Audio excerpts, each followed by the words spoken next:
Welcome to Risk Mind. I'm joined by Philip Best, CRO at Evelyn Partners. Philip, thank you so much for coming here today. So I wanted to talk to you about the biggest shocks in the industry of this year. Tell me, what has been the standout news piece for you? I think definitely the biggest story this year has been the massive increase in interest rates and the speed of that as a result of central banks' desire to try and tame inflation.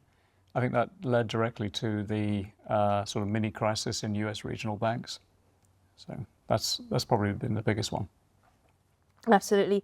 So as a result, what risks have been brought to the forefront for you? So I think we've come very rapidly to the end of a long period of very low financing costs and costs of money. And a lot of people, both personal individuals and households, as well as corporations, have taken on a lot of debt, which they may now find to be unsustainable. And this is not an environment to be good to be operating in. But looking ahead to the rest of the year, what risks do you think will keep you awake at night? So leaving aside kind of, well, I think we will see an increase in default rates, both at a household level and also corporate level, but which are obviously a result of the increase in interest rates. But I think leaving those aside, then the ones that keep me awake always are cyber risk. A business like ours runs on its reputation. Any kind of data loss or inability to operate would be a major damage to our reputation. So cyber risk is always a big one for us.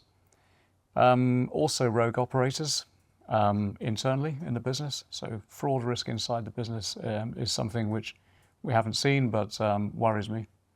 Yeah, and it's one of those things that is costing financial institutions a lot of money nowadays. Yeah. So tell me about the emerging risks then. Do you consider fraud risk an emerging risk, or what is it that is in your radar? But I think I wouldn't call cyber risk or the resulting fraud risk really emerging. They're definitely already with us. And as you say, as an industry, it's an arms race, and we spend a lot of money each year keeping up with the latest trends, fashions in cyber risk.